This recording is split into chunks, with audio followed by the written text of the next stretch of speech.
The Confessions of Saint Augustine, Book 1, Chapter 8. Passing hence from infancy, I came to boyhood, or rather it came to me, displacing infancy. Nor did that depart, for whither went it? And yet it was no more. For I was no longer a speechless infant, but a speaking boy. This I remember, and have since observed how I learnt to speak. It was not that my elders taught me words, as soon after other learning, in any set method, but I, longing by cries and broken accents and various motions of my limbs to express my thoughts, that so I might have my will, and yet unable to express all I willed, or to whom I willed, did myself, by the understanding which you, my God, gave me, practice the sounds in my memory. When they named anything, and as they spoke turned towards it, I saw and remembered that they called what they would point out by the name they uttered, and that they meant these things and no other was plain from the motion of their body, the natural language, as it were, of all nations, expressed by the countenance, glances of the eye, gestures of the limbs, and tones of the voice, indicating the affections of the mind, as it pursues, possesses, rejects, or shuns. And thus, by constantly hearing words as they occurred in various sentences, I collected gradually for what they stood, and having broken in my mouth to these signs, I thereby gave utterance to my will.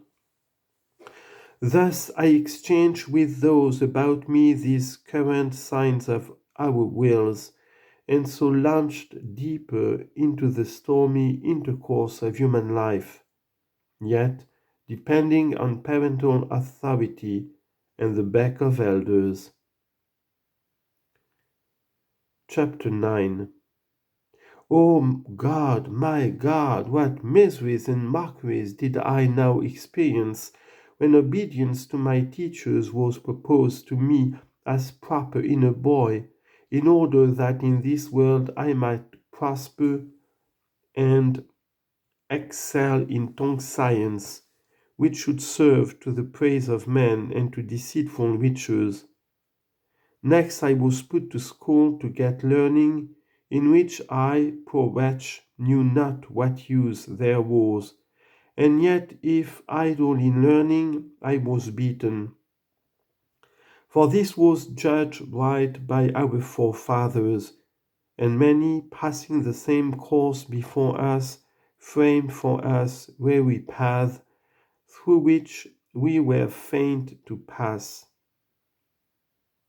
multiplying toil and grief upon the sons of Adam.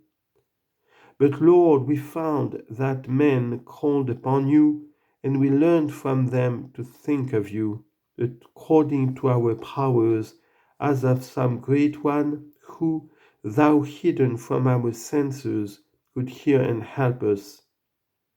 For so I began as a boy to pray to you, my aid and refuge, and broke the fetters of my tongue to call on you, praying you, thou small, yet with no small earnestness, that I might not be beaten at school.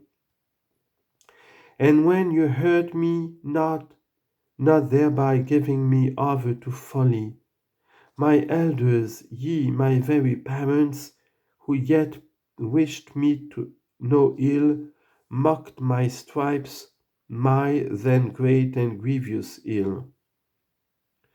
Is there, Lord, any of soul so great and cleaving to you with so intense affection for a sort of stupidity, will in a day do it?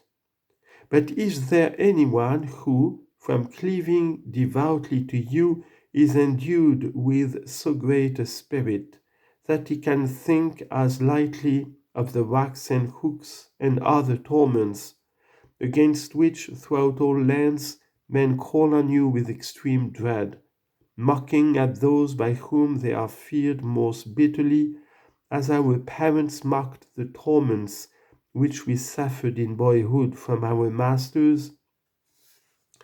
For we feared not our torments less, nor prayed we less to you to escape them. And yet we sinned, in writing or reading or studying less than what was exacted of us. For we wanted not, O Lord, memory of our capacity, whereof your will gave enough for our age, but our sole delight was play.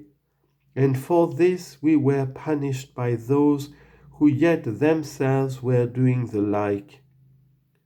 But elder folks' idleness is called busyness. That of boys, being really the same, is punished by those elders. And none commiserates either boys or men, nor will any of sound discretion approve of my being beaten as a boy, because my playing a ball I made less progress in studies which I was to learn, only that as a man I might play more unbeseemingly. And what else did he who beat me, who, if worsted in some trifling discussion with his fellow tutor, was more embittered and jealous than I was beaten at ball by a playfellow?